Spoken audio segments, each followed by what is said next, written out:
PL. I think Phantom Lancer is good because PL Phantom Lancer is great versus Spirit Breaker and Disruptor. Absolutely. You can dodge their spells with Doppelganger. And Hao is incredible on that hero. I think it's like when a lot of teams weren't really picking the new PL, VG Gaming were like first picking it because they were so confident in Hao's ability. So I think it's definitely the most likely third or fourth pick here for VG Gaming. All right. Well, Vichi's running down their clock quite a bit, and That's something new. I think that's a first in this event. Yeah, definitely on the mainstream. And I wouldn't be surprised if it was the first throughout the event. Okay, well, I mean, filling out their support roles for sure. That's really odd, but because usually you have Venge because you want to. I guess it's good versus Spirit Breaker when he's focusing. I mean, they have Wyvern for that anyway. Yeah. So. But they're on Dire, so Venge does serve her purpose on the Roshan factor, I guess. So what if you Winter's Curse Spirit Breaker when he's charging in? And then so that Dazzle can't grave him, you swap Dazzle into Spirit Breaker, so he starts hitting him instead. It's still not. It's very far-fetched. But it's a possibility. But it's a possibility. Yeah, it is. Watch it happen 4 times in a row. That'd be pretty epic. I'm okay with that. I'm okay with seeing that 4 I times would in like a row. to see that actually. And Situational play. Right now, they don't have enough physical damage to really warrant a Vengeful Spirit pick.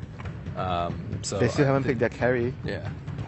So Yeah, and I mean, quite a few options, of course, for carries specifically. They might actually go for, like Tide Hunter because they banned Rubik, I guess. I don't know. It just feels like it's just a random thought that came up to my mind. And they have a lot of minus armor going on with Tide and Venge for the Roshan. Oh, that's another angle we haven't talked about. Focusing on what else you can do for the Roshan. Ember coming back. here we go again. Lots of Ember yesterday, earlier in the day too. Ember Dazzle, too. Yeah, More or Ember less. Dazzle too. Yeah, that's right. I mean, that has, as you mentioned earlier, that's what's allowing Ember to really reappear quite a bit. They don't really have any direct lockdown for the Ember. Like the Venge stun is sometimes not that reliable when he has the Remnant behind, so they don't have good tools against the Ember right now. They have Wyvern ult. Yeah, I mean, I guess that's the only one. Yeah, and it's not. But it's not that Reliable. instant. Yeah, it's not reliable. It's not easy to get it on the Ember if he has a Remnant behind. So, 5 seconds left. I guess by the time I finish my question, we're going to find out. I was about to ask if do they show their carry or It's a disruptive offlaner.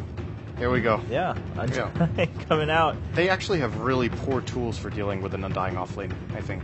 Yeah. Disruptor and Dazzle Very are pretty difficult. weak. And Ember, they could possibly win a Wyvern Undying lane against this tri-lane, I think. That's how weak the Empire safe lane is.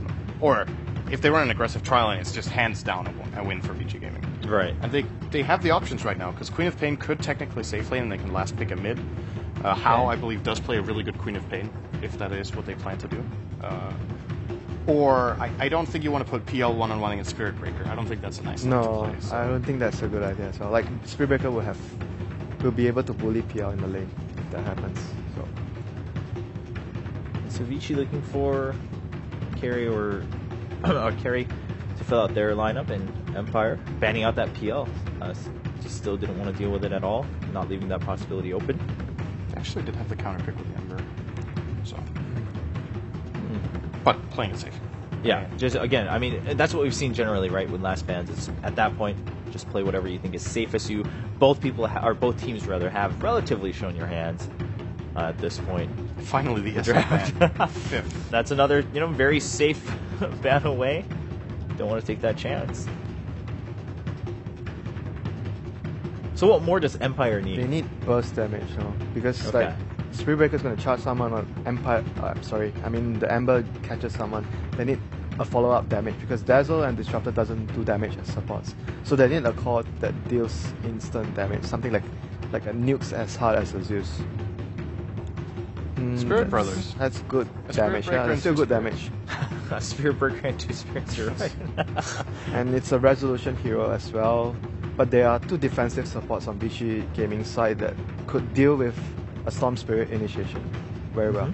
I was thinking Empire could have actually tried in this game to go for a Quaswex Invoker, and that could have been a I really always interesting pickup. I always like the Invoker for Empire, but then I don't think they scale well enough. Yeah, like with the Storm, it's like you're more secured if the game goes late because you don't have last pick and VG Gaming have the last pick. And being the team that you can't pick last, so you tend to focus on picking someone that goes later in the game. Yeah, and That's then not what I expected. Yeah, because Rupture doesn't do anything to Ember and Storm when they are flying around. Yeah. right. You're invulnerable. And even in Sleight of Fist, you're also invulnerable. So Yeah. there's actually plenty of ways of dealing with it. It is great against Spirit Breaker. If you Right, rupture I was while just he's about to charging say, it, like, is that well- maybe just the go-to right now for VG Gaming? Is just, hey, Spirit Breaker, your charge relatively not going to be useful because we have all these ways to deal with it. This makes me think they wanted PL, because I don't think this is the optimal pick, and it looked like they were just running out of time. That's I think true. they could have easily picked it over like Venture Yeah, on time. I mean, they though. could have picked the PR a they lot could have easily earlier, picked though. PL. That's true. Maybe the Ember's pick kind of scared them a little bit. It's like, Yeah, well, they can even drive one more PL counter after this. So. Oh, that's true. All right. Well, VG Gaming, perhaps they were pushed into the corner a little bit, but at the end, taking that Bloodseeker, something we weren't expecting too much. At the same time, Empire, do you guys feel a little bit better about Empire's drafting game too? Well, I honestly think they've been drafting fine in both games. So Yeah. Okay, so it's the draft about is who plays not- better. All right. Well, we'll find out. Game 2, Empire. Can they tie it up, or is VG Gaming going to run away with the 2-0? Allow him to get mobile on the map. He's It's- strong versus Spirit Breaker as well, for It's- obvious reasons. Yeah, it's good against both the supports as well because those aren't inherently tanky supports. And I actually think Bloodseeker isn't terrible against Storm because in some ways, if your entire team is low and the Bloodseeker can just right-click you out of the fight, then it's probably not too bad. All right. Well, of course, we want to welcome in everybody who's joining us now on the main stream. VG Gaming facing up against Team Empire. Game number 2 going to be casted by myself, Dota Capitalist, as well by Blitz, who is a Storm Spirit master. So as the laning phase is about to come to fruition here, and we're not going to be seeing any fighting over bounty runes, at least doesn't seem like it, Blitz, drop them 7k knowledge bombs. How does this go between Bloodseeker and Storm Spirit? I've only played this matchup like 5 times. I think, especially with the new Bloodseeker. I don't even play Storm that much. Only like 350 games or something like that. So I hype up your incredibly good Storm Spirit analysis, and you lead with, I've only played this matchup 5 times. Yeah, well, because Bloodseeker in general isn't really a mid hero that you see often. No. But I think this is in response to what everybody's showing. But if Resolution gets this bounty rune, he should be fine because he's going to bring himself a salve, is what I would imagine. Yeah, he's doing that right now. And then the key here is that Bloodseeker, though, is so dangerous because if your offlane gets low or your safe lane gets slow at all, like one of the supports gets traded off, then the Bloodseeker just runs at you and you can't really do much. Like even the Remnant's not going to deter you very much. And so I think that's part of the reason why you can get away with doing this dual lane, right? Because you want to keep that top lane as full to HP as possible. And if you notice that Super's gone for both a Quelling Blade and a Poor Man's Shield, so it's really hard for the Storm to deny him very much. So what you actually have to do is whenever Resolution has a chance, you can't just right-click the Bloodseeker non-stop because you're not going to trade efficiently because you'll just CS in front of your face. But the key is that you have to actively deny, and in the time period where Super can't get CS or denies, you have to right-click him as much as possible.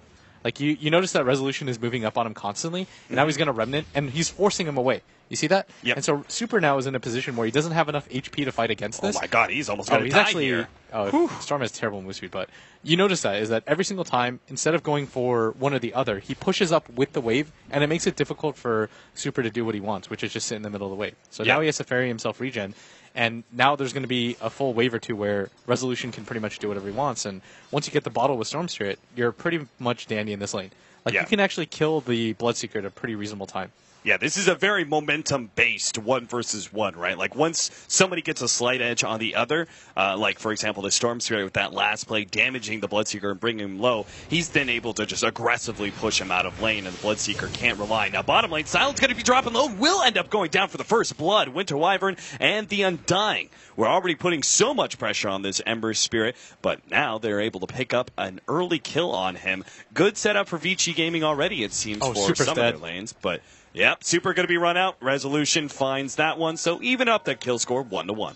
That's even more significant as a mid laner. Then you don't really care if you get first blood or not, but the fact that you're able to solo kill the enemy mid means you're going to get a full level and experience over him, and you'll just get boots faster at the same time. And so that's probably even more worth it than getting the first blood is for VG Gaming. The Obviously. charge comes out. Fenrir, 17%. Fenrir gets bashed one time. No, he's a not going to second get bashed time again. will ensure the kill. Ice Frog. Another right click. That's all they really need. Fenrir trying to juke his way through the trees, but they don't even need the bash. They get 2 more right clicks, and that will ensure the death. And Hao's now going to be pushed away by Yoki. Of course, the Bloodseeker is getting advantage out of Always Want to Fly being quite low. In fact, Hao, whoa, there comes a quick bash out. Hao, he's got to be real careful here. He has to make the blink away, but now the charge is there. Hao, he's done for. Another right click, and of course, a bash to finish things off. It wasn't even needed, but Yoki likes to end things on style here as he gets a double kill.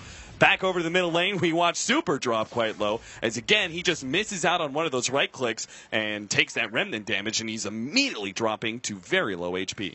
The thing that's scary about the Bloodseeker, this is like the last thing I want to say about the matchup, because I don't want to just give an introductory course to playing mid, but every single time that Super misses a CS and he's in that position, it pretty much puts him within the kill threshold of the Storm Spirit, so he has to be really careful. Yeah, every single time he comes up. Yeah, pretty much every single time he goes for a Blood Rage and challenges the Storm Spirit when he remnants down in order to get that CS, he cannot afford to miss that CS. Otherwise, he's going to be in some serious trouble. His resolution is the silence has already been laid out. Super is able to run him down. Another right click, bottle up, resolution. He's good for one more. FY finally is able to get the kill and will be able to survive on top of that.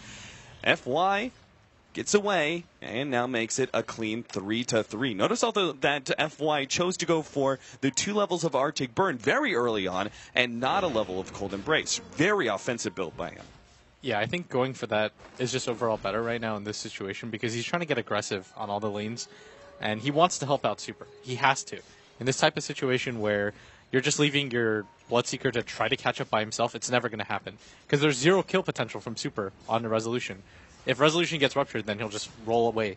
Right. And the silence will never hit. So he has to go before Resolution hits level 6. And Resolution has been playing really aggressively in this lane because he's trying to establish dominance. So it's just such a good play by FY to come at that timing. And he might even hit another really sick timing if he goes right now before Resolution